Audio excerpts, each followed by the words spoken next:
momentum. That is, garbage in, garbage out.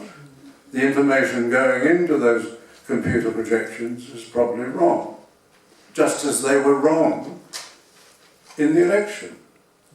We have this ridiculous faith in computer projections. And so many of those projections, for example, those used by Newspoll, for example, those used by most of the pollsters, were shown to be wrong.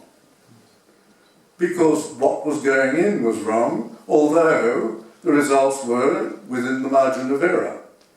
But for example, just to demonstrate to you how computer projections should not be automatically relied on, they are useful tools, but don't treat them as if it's the Pope talking on faith and morals, which for a long time the press was treating, particularly Newspoll.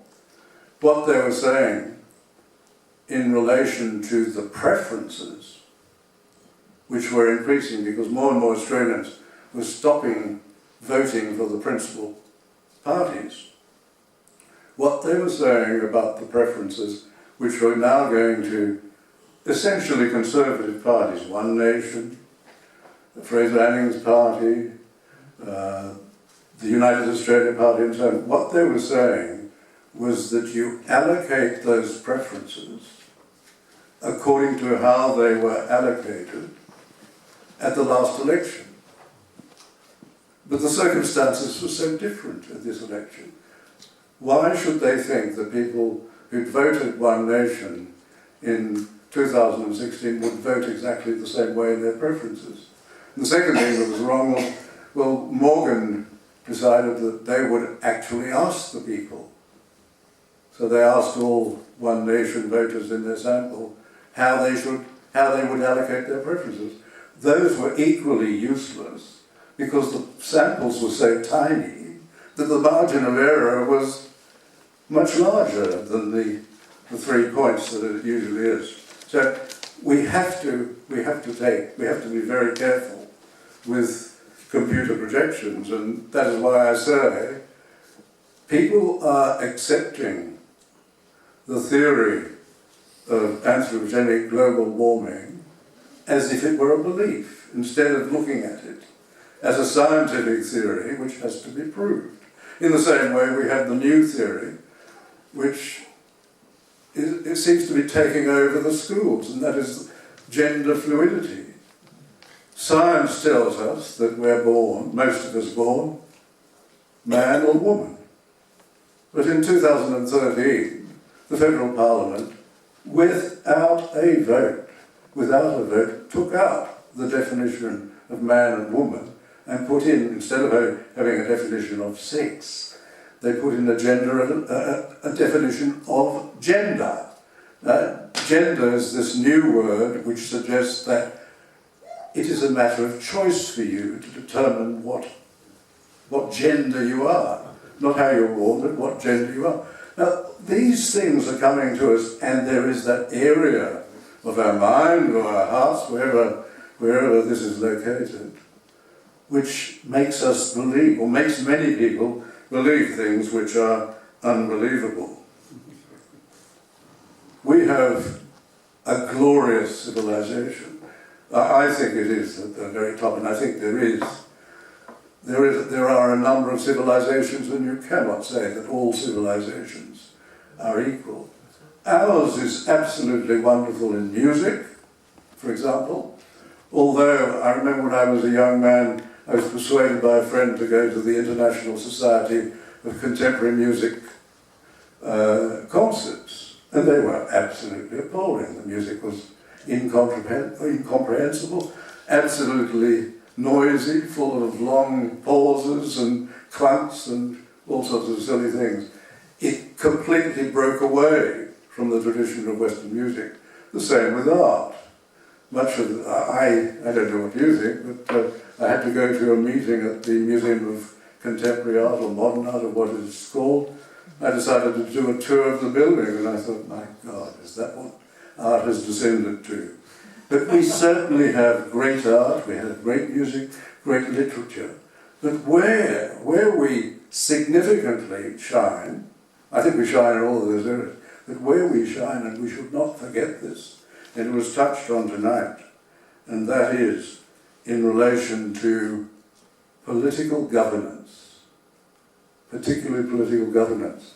What has been achieved in our civilization, and it's been in the English-speaking part of Western civilization in particular, has been extraordinary. Firstly, the Glorious Revolution of 1688. Absolutely an amazing development, which, unlike the rest of Europe, did not follow Europe as the Stuarts wanted, to form an absolute monarchy in England. It became the very first version of a constitutional monarchy, but one in which there were significant checks and balances on power. And this answers the age-old problem which Acton identified, that is about power, that power tends to corrupt and absolute power corrupts absolutely. The answer is to have in your constitutional system, first seen in modern times, in Britain, in the Glorious Revolution, where there were significant checks and balances on power, without taking away stable government. A marvellous realisation. And there they discovered, without even thinking about it, the separation of powers, because part of the understanding was that judges would no longer serve at pleasure. Judges would have tenure, which created independent courts for the first time. Until then, all judges across Europe and everywhere, even in the United Kingdom, held office at the pleasure of the king and could be removed. It was an extraordinary development. And then the second great thing was in America. Now, the American Revolution isn't as pure as the Americans tell you. They say it's all about no representation, no taxation without representation. It had other features, and there were other reasons to support it. In particular, one of the things that brought people together in a coalition to fight for independence was the great proclamation of George III. And the great proclamation of George III was the white people, the American settlers, must stay in the 13 colonies. Beyond that, all lands to the west would be Indian land. Now, of course, the landowners in America didn't like that because they wanted to expand into the west. They wanted to take the land from the Indians. They certainly weren't going to look after the Indians. The Americans don't remind us that that was the second reason which brought the landowners in support of independence. But the third reason, and it is in many ways to the shame of the Americans, that this was a basis for their seeking independence. It was a case in London called Somerset's case. The American colonists had the habit of going to London, enjoying their lives in London, but making sure they did it with the comfort that they had at home. So they brought slaves with them to look after them. Some of those slaves sensibly thought, well, perhaps I could be free here, and they ran away. And a case was eventually brought in the Court of King's Bench before Lord Mansfield. It went on for some time, in which an escaped slave had his owner trying to take him back. And the owner said, look, I've got to take Somerset, he's my slave, he's my property. I am entitled to take him and take him back to America and do with him what I wish, because he's my property. And the argument went on for a long time in the Court of King's Bench, until finally a decision had to be granted. And Lord Mansfield is said, because we don't have the reports, they didn't have reports in the sense that we have them today, Lord Mansfield said, or it may have been said in argument, but is attributed to him, the air of England is too pure for a slave to breathe. Let the black go free. That was an extraordinary decision, forgotten today, but it rattled the colonies, particularly in the South.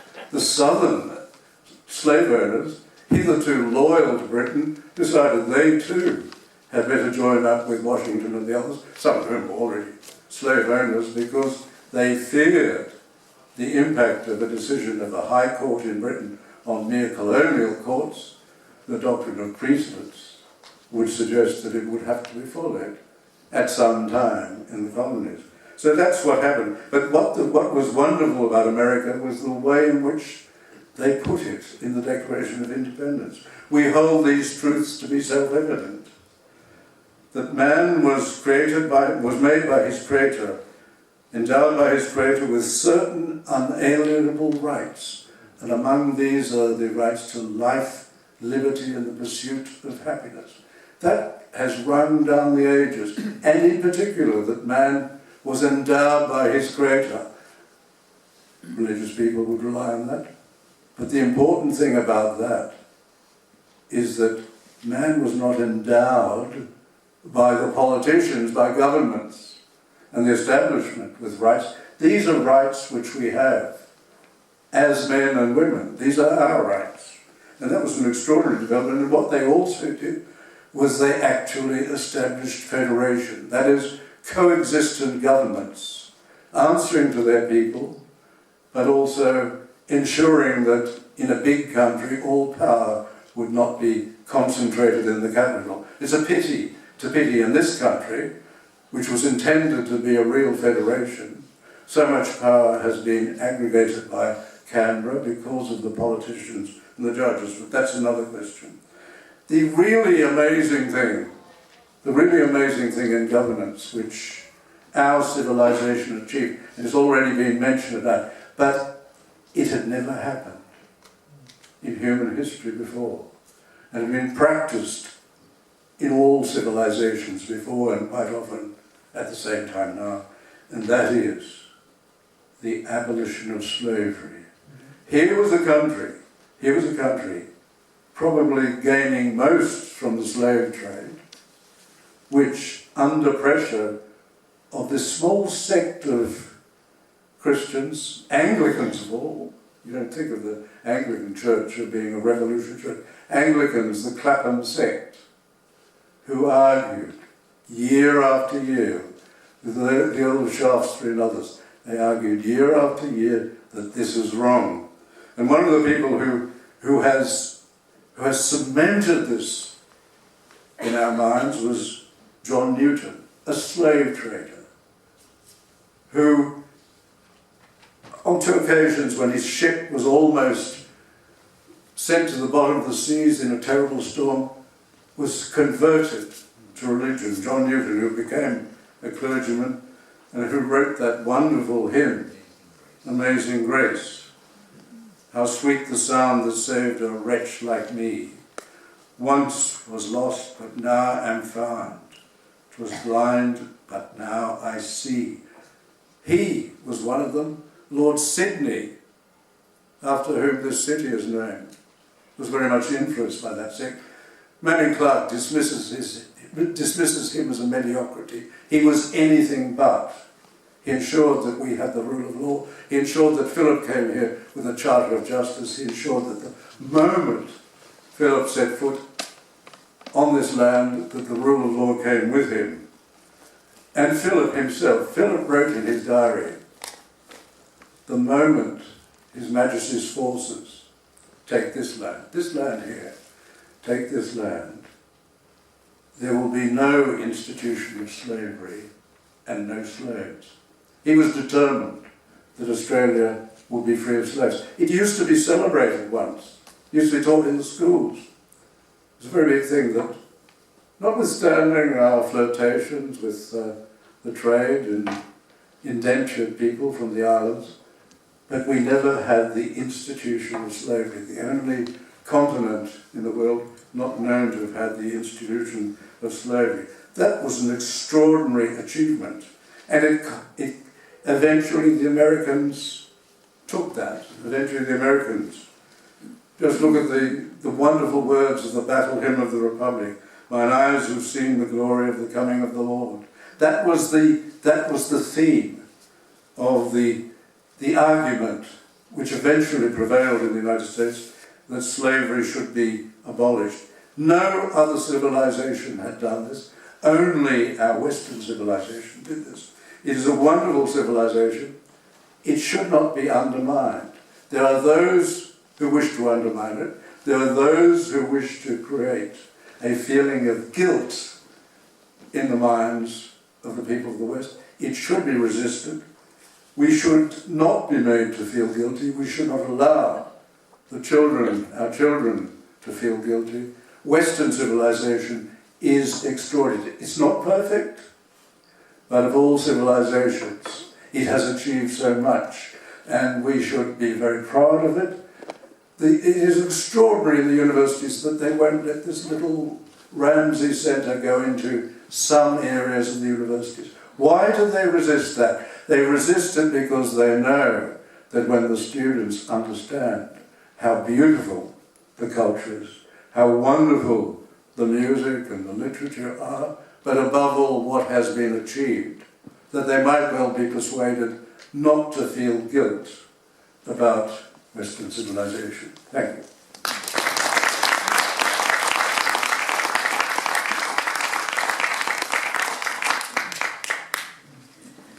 Thank you, Professor David Flint. And that was history as we need to know it. Now, the next meeting of the Roundtable Forum will be held in this room on Tuesday the 20th of August. Tuesday the 20th of August, and the topic will be Cultural Marxism in Modern Society. That's a daunting ask, isn't it? Cultural Marxism in Modern Society. We don't as yet have a panel of speakers. Keep in touch. You will be emailed, or I will ring you, one of the two. Heaven only knows how else. We'll contact you through smoke signals somehow. A word has a habit of getting around. And again, I'd like to congratulate you coming out on a squally night like this. It shows you've got the right spirit. And so the 20th of August, here, 6 o'clock, the Cultural Marxism in Modern Society. You'll hear all about it. Now I'd like to invite a member of our board, Dr. Jim Sternhill, who will present the vote of thanks to our panel of speakers. So we've got enough time for questions, a few questions. But, okay, well, if you don't want to yet, I fully understand. Right, that's okay. So I jumped the gun. I can do that. We'll have, all right, look, we have got a small amount of time for questions. It's gone a bit later than I thought. So we'll have the first question from that young gentleman waving his arm around. Which speaker? Oh, any one of them. No, you've got to nominate somebody. Okay, then, because of the time factor. I can't say that. Geoff Grimshaw, actually. Geoff Grimshaw, okay. Come up.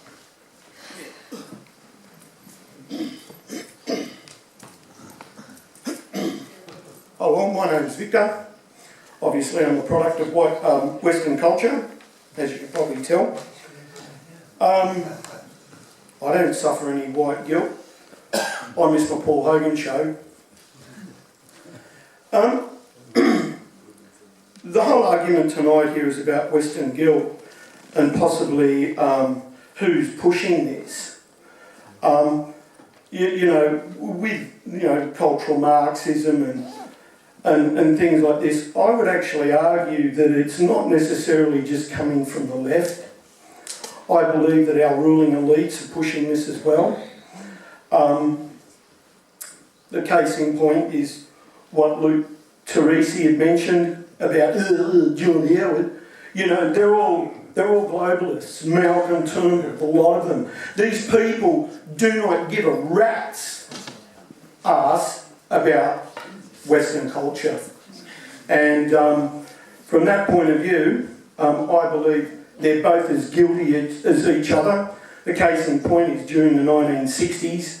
Obviously when you had the rights movement in America, here in Australia, you had the Bob Menzies. When he left, it was at that point that the Liberal Party pulled down the very successful White Australia policy. Now, would you agree with me? Thank you.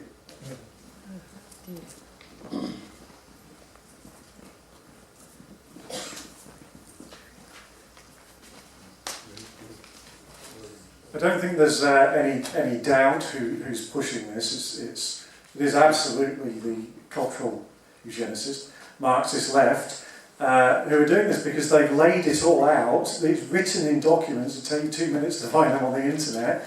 There's thousands of documents where they have laid out their plan to undermine the West, and they started with the long goose step through the institutions and taking over the education system. So as to who's pushing this, there is absolutely no doubt. There is definitely an element of people that you could say are nominally on the right, who are conservatives, who have not helped. But it's usually because they've just been completely spineless and weak and have not understood the threat that has been put in front of them. And they've done nothing to push back at all. Tony Abbott was a great example of this. Luke had a good stab at John Howell. I can have a good stab at Tony Abbott, who sat there like a wet fish and bent over at every opportunity to the left and allowed them to just trample all over him. His first act should have been to actually, other than shutting down the ABC, should have been to refer the Gillard and Rudd governments to the Attorney General for treason, for opening the borders. That would have been a good start. I know the case might not have succeeded, but boy, it would have scared the crap out of them.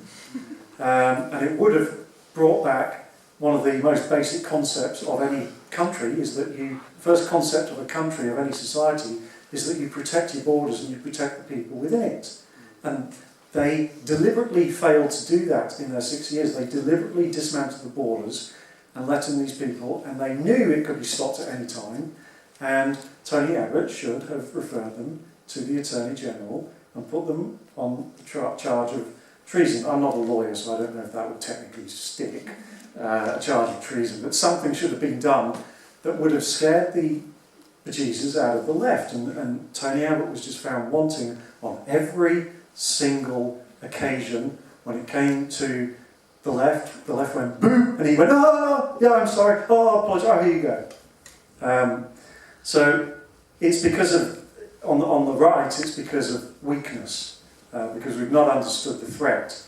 And you mentioned the ruling elites. Well, the ruling elites, yes, they are globalists, but what is a globalist? That could be a topic. A globalist is just another name for international socialist.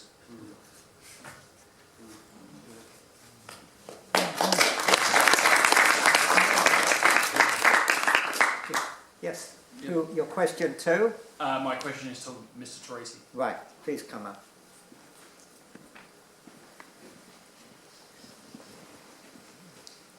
Mr. TORRIsi, my name is Alex McEncroe. My question is that you mentioned that you're a traditionalist conservative. Usually when you're on that topic, the name that gets thrown up is Edmund Burke. And I wanted to know if you had any thoughts on what he would say on the topic of Western guilt.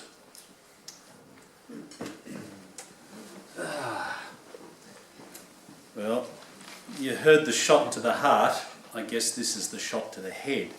I don't know if you're reading the small print, but the book I in fact have with me is Reflections on the Revolution in France, which is Burke's most well-known work that he wrote at the end of or towards the end of his life.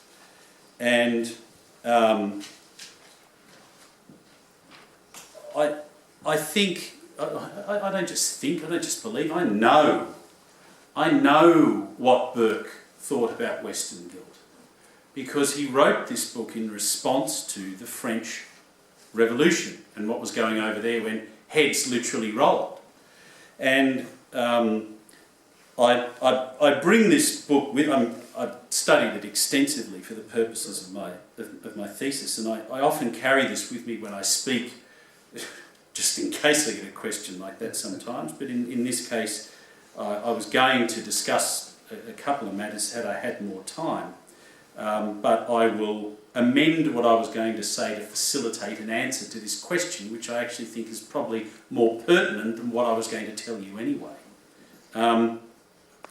Edmund Burke, when he wrote this tract, had realised something.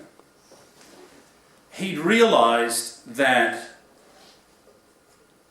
his morality and his politics were going to have to ride together if they were going to pull the chariot home.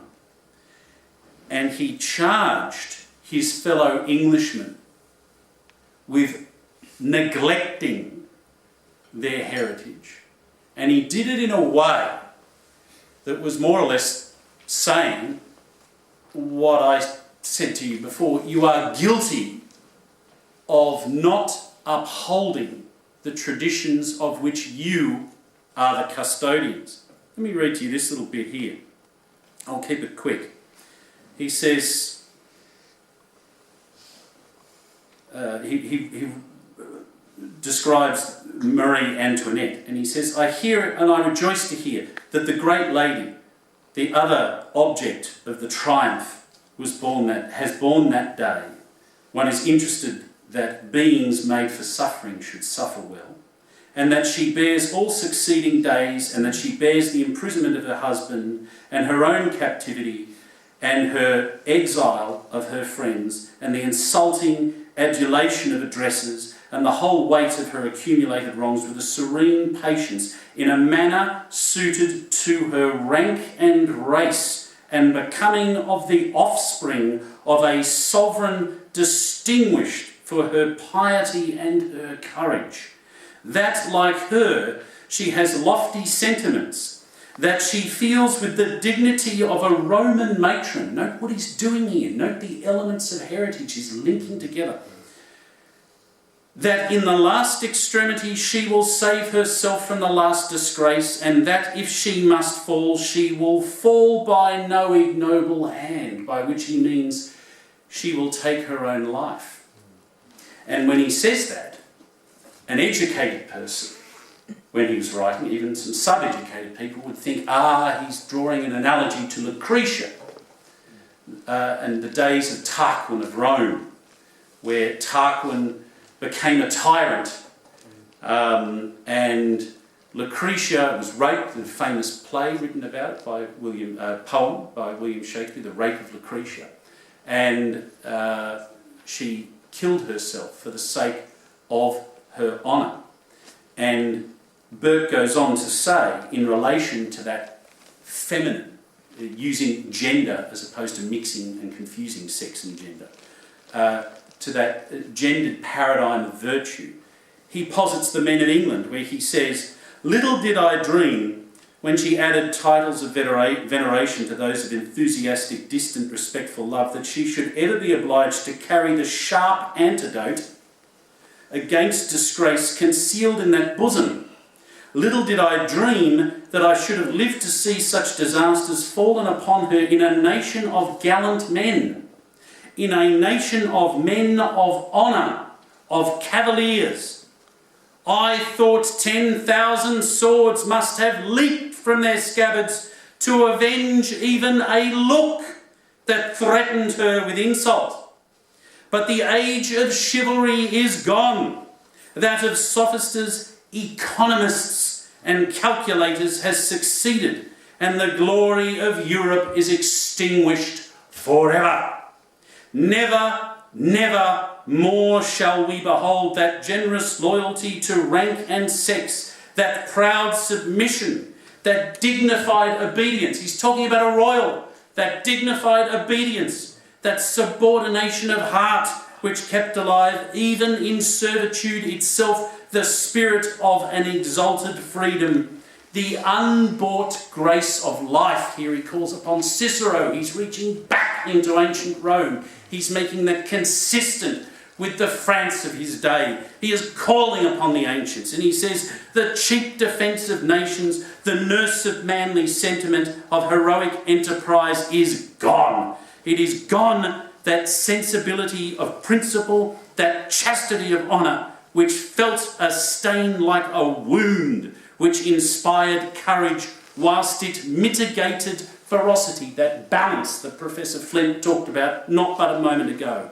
which ennobled whatever it touched, and under which vice itself lost half its evil by losing all its grossness. Shakespeare, in the next passage, Milton, the Bible, ancient Rome, ancient Greece, all contained in references designed to trigger to the person listening, reading his words.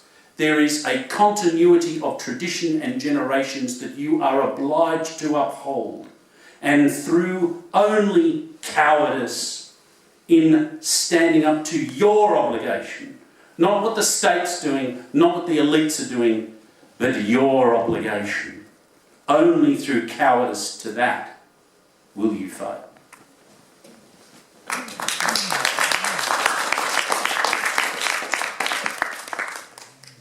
And your question too? Professor Flint. Professor Flint? Okay.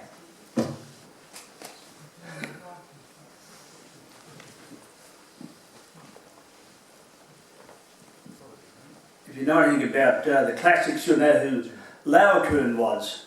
That's the student of my years. And I've been warning people for 40 years about what has now transpired. In 1978, down in the Astoria building, on the 5th floor, I had the great privilege of being in the company of Quentin Crisp. Quentin Crisp said this: "Immigration is the impetus and the nemesis of societies, and Rome and Constantinople are the proofs of that."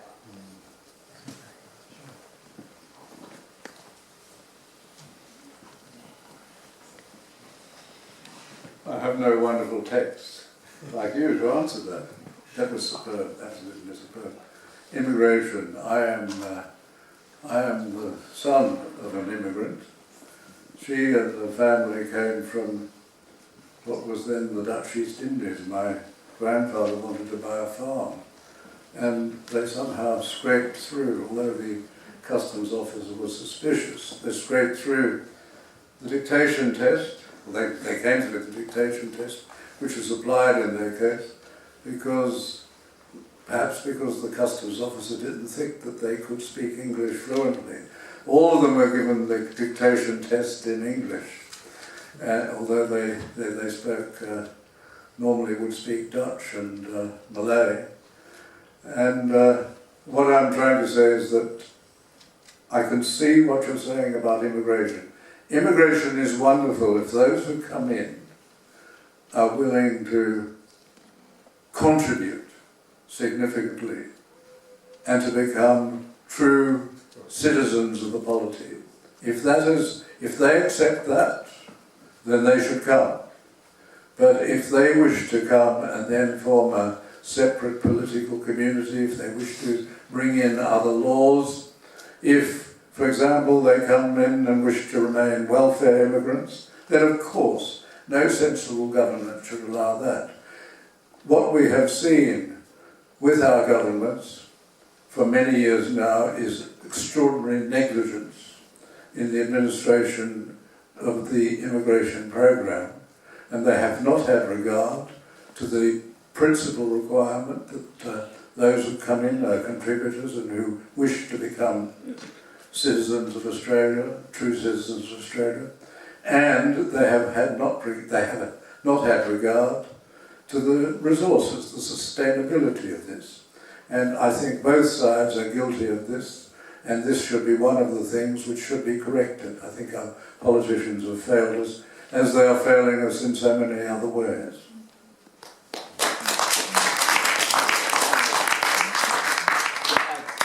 Your question to? Geoff. Who are you framing your question to, sir? Geoff Grimshaw. Geoff Grimshaw. Come